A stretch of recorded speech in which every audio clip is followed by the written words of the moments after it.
Ներքին գործերի նախարարության ոստիկանության պետ ներքին գործերի նախարարի տեղակալ Արամ Ղազարյանը հունիսի 24-ին աշխատանքային այցով մեկնել է Լոռու եւ Տավուշի մարզեր։ Քրեական ոստիկանության Լոռու մարզային վարչությունում նա անցկացրել է օպերատիվ խորհրդակցություն, որին մասնակցել են ոստիկանության պետի տեղակալներ Վարդան Վարդանյանը եւ Արթուր Խուդինյանը, ինչպես նաեւ Լոռու մարզի քրեական եւ համայնքային ոստիկանության, բարեկային ծառայության եւ պետական պահպանության գլխավոր վարչության տարածքային ստորաբաժանումների ղեկավար կազմի ներկայացուցիչներ։ Ներկայացնելով ներքին գործերի նախարար Արփինե Սարգսյանի կողմից ոստիկանության ծառայության վերաբերյալ սահմանված սկզբունքային մոտեցումները, Արամ Ղազարյանը ընդգծել է դրանց համահունչ նախանշված քայլերով առաջ շարժվելու անհրաժեշտությունը։ Ոստիկանության պետը հանձնարարել է հատուկ ուշադրություն դարձնել կարգապահության եւ մասնագիտական կարողությունների շարունակական զարգացմանը, ինչպես նաեւ ակտիվացնել կոռուպցիոն եւ տնտեսական հանցագործությունների, ապօրինի թմրաշրջանառության կանխարգելման ու բացահայտման, զենք զինամթերքի հայտնաբերման, ինչպես նաեւ քրեական ենթամշակույթին հակազդելու ուղղությամբ իրականացվող միջոցառումները։ Արամ Ղազարյանը նշել է, որ անհրաժեշտ է գործադրել առավելագույն ջանքեր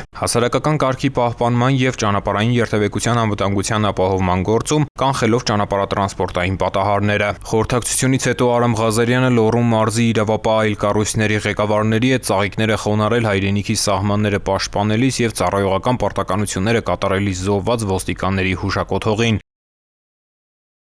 Համայնքային ոստիկանության Իջևանի բաժնում տեղի ունեցած օպերատիվ խորհրդակցության ժամանակ ոստիկանապետ Ղազարյանը Տավուշի մարզում եւս խորհրդակցության մասնակիցներին ներկայացրել է ծառայության վերաբերյալ նախարարի սկզբունքային մոտեցումները։ Անդրադառնալով ամենօրյա ծառայողական գործունեությանը, Արամ Ղազարյանը հանձնարարականներ է տվել պարտականությունների պատշաճ եւ օպերատիվ կատարման վերաբերյալ։ Կարևորվել է հանցավորության դեմ պայքարի բոլոր ուղղություններով աշխատանքի ակտիվացումը, ներառյալ անտառահատման դեպքերի կանխարգելումը եւ բացահայտումը։ Անդրադառնալով կադրային քաղաքականությանը, ոստիկանապետն ընդգծել է, որ մասնագիտական գիտելիքների եւ կարողությունների զարգացումը հաջողակ եւ պրոֆեսիոնալ ոստիկանության հիմքն է։ Խորհրդակցությունից հետո Արամ Ղազարյանը Տավուշի մարզպետ Հայկ Ղալումյանի հետ ծաղիկներ է խոնարհել հայրենիքի սահմանները պաշտպանելիս եւ ծառայողական պարտականությունները կատարելիս զոհված ոստիկանների հուշակոթողին։